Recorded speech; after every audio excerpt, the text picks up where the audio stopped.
Hello, welcome back to Thoughts in the Crossfire, trying out a little new format today. Hopefully it's nice, because I think the audio being nice is more important than the video being nice, and the video isn't nice anyway with my camera, so hopefully this is a good format. So can you get an ought from an is? I say not deductively, but inductively and effectively, yes, you can.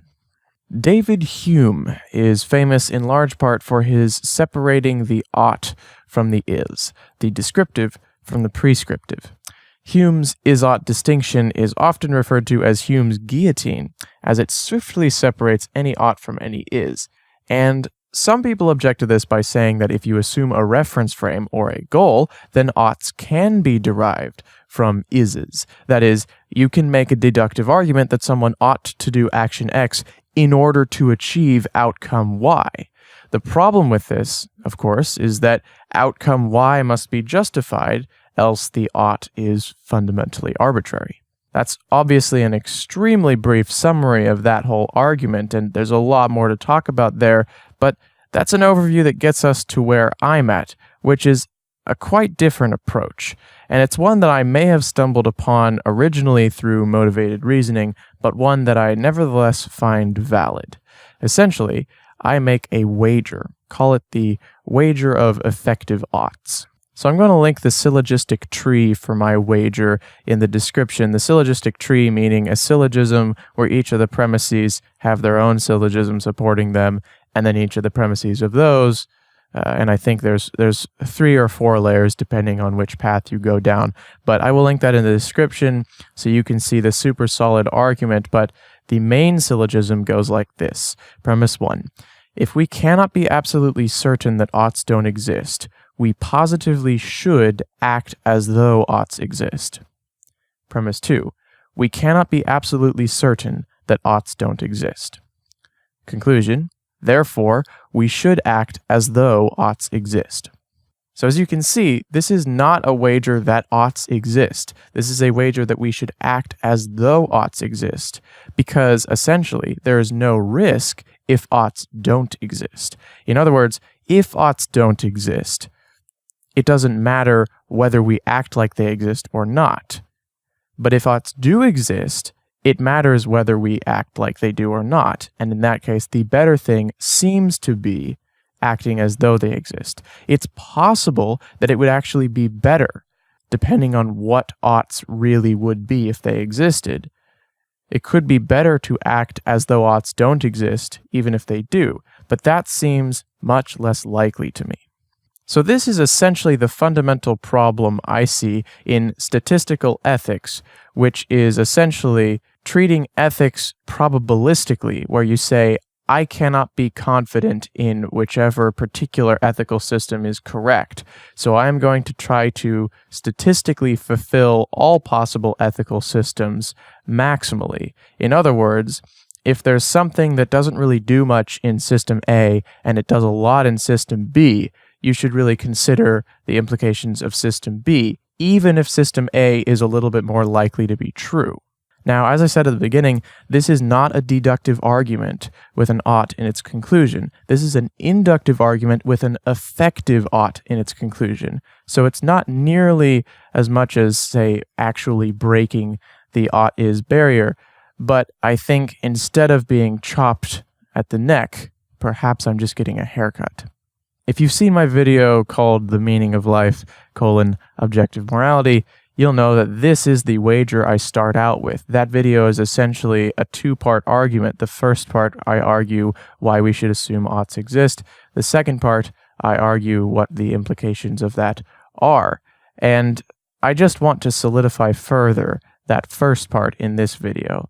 So let's look at the main syllogism and try to break it down a little bit, because both of those premises might be controversial to some people. So let's look at the second premise first, because that's a little easier to tackle.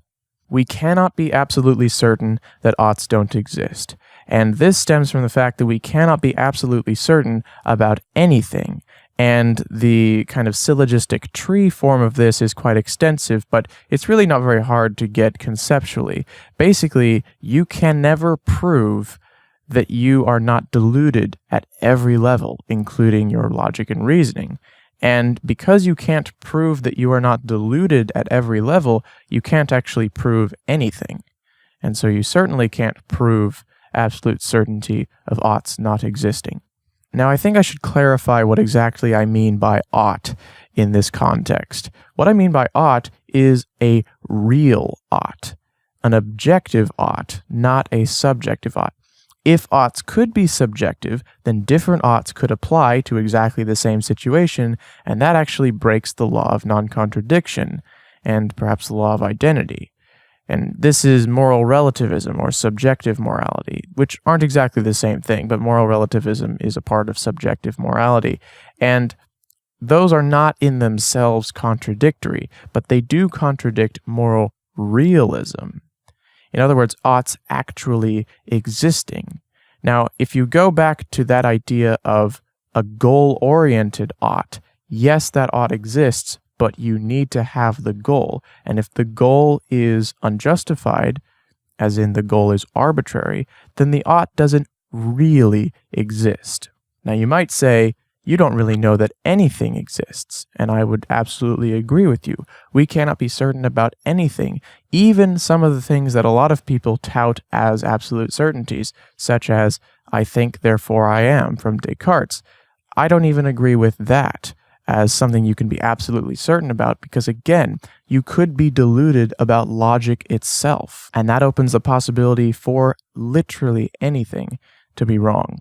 So let's look at that first premise. This one's a little bit tougher to unpack. So what we're dealing with here is essentially risk, the probability of negative outcome. We ought to minimize risk by definition, therefore, because it is by definition the probability of negative outcome. Whether negative outcome actually exists or not is an open question.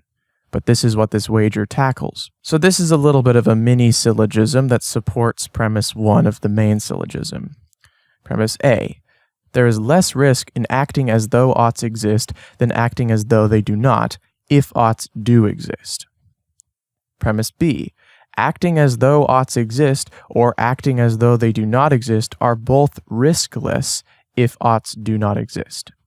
Conclusion. Therefore, to minimize risk, we should act as though oughts exist. Note that if absolute certainty that oughts don't exist was shown, the notion of risk in the case that oughts do exist would become irrelevant, because we would have absolute certainty that oughts don't exist, meaning the notion of should also becomes arbitrary, including the notion of should used in the first premise of the main syllogism, that we should act as though oughts exist.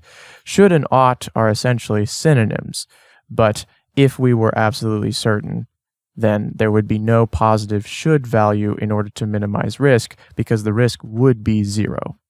So I think at this point I've effectively illustrated my wager, so leave some comments disagreeing or agreeing. But I want to bring this out into a slightly broader context, which is something I mentioned, statistical ethics.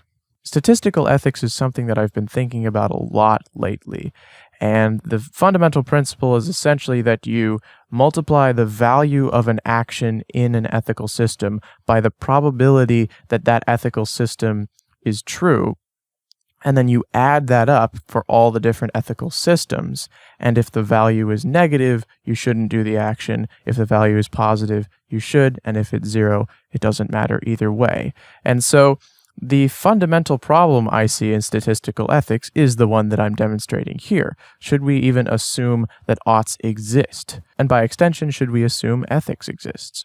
The statistical ethics representation of this problem looks like this. There's some probability that oughts don't exist, and there's some probability that oughts do exist. And the action that's in question is assuming oughts exist in order to inform our actions. Now again, the way you evaluate a statistical ethics problem is by multiplying the value of an action in an ethical system by the probability of that ethical system being true, and adding that up for all possible ethical systems as far as is feasible. In this case, the value of assuming oughts exist or the value of not assuming oughts exist are both 0 in the case that oughts don't actually exist, because by definition, there cannot be ethical value to anything if oughts don't really exist. This means that even if it's 99.999% certain that oughts don't exist, and this is the kind of certainty you could get from a solid deductive argument, that still has absolutely no bearing on what you decide to actually do, because it's going to have zero value no matter what. 0 times 99% is still 0. On the other hand, we might have this tiny, tiny sliver of a percent where oughts do exist, and that is going to have some real value. And it seems to me entirely likely that assuming oughts exist to inform our actions will be a more positive value than assuming that oughts don't exist. And I also think it seems reasonable to say that assuming oughts don't exist in the case that oughts do exist might actually be negative, and assuming that oughts exist in the case that oughts do exist is actually positive. This is the first problem of statistical ethics, but it's also probably the easiest. There's only 2 possible systems to consider, and the action in question has 0 value in one of them, so it's really easy to say what's the right decision. Now, even this one isn't actually a certain decision because we can't really be sure that there's actually a positive value to assuming oughts exist in the case that oughts exist, and that there's a negative value to assuming oughts don't exist in the case that oughts exist. But this is a very simple problem compared to basically anything else you might try to tackle with statistical ethics. The fundamental issue that statistical ethics is trying to tackle, however, is the fact that it really doesn't seem like any particular system is likely to be correct. There's probably a most likely system, but there's so many systems, none of them are probably true. The simplest example of this would be if one system has a 40% chance, one system has a 30% chance, and another system has a 30% chance. None of those systems in particular are probably true. They're all less than 50%. There is one that's most likely to be true, but even the most likely to be true one is still probably not true. How you would judge the probability of ethical systems being true is essentially how sound are the arguments, and that's a hard thing to quantify rigorously, but we have to try, and we already kind of try to do that anyway. Trying to quantify the value of a particular action in any system is also a very difficult problem, but that's one that you could probably use some sort of approximatory normalization method to achieve, but it's obviously not an easy problem. Basically, what I'm trying to get across here is that I don't have all the answers to how this is going to be implemented, or if it's even a good idea to implement it. I'm just trying to investigate the logic and the philosophy. As I said earlier, I will link the super-syllogism in the description, so if you want to make some very precise criticisms, you can go check that out, but obviously responding to what I've said is completely sound as well. Thanks for watching/listening. Please leave your thoughts in the comments. Of course, as always, disagreement is very, very welcome. So yeah, see you next week.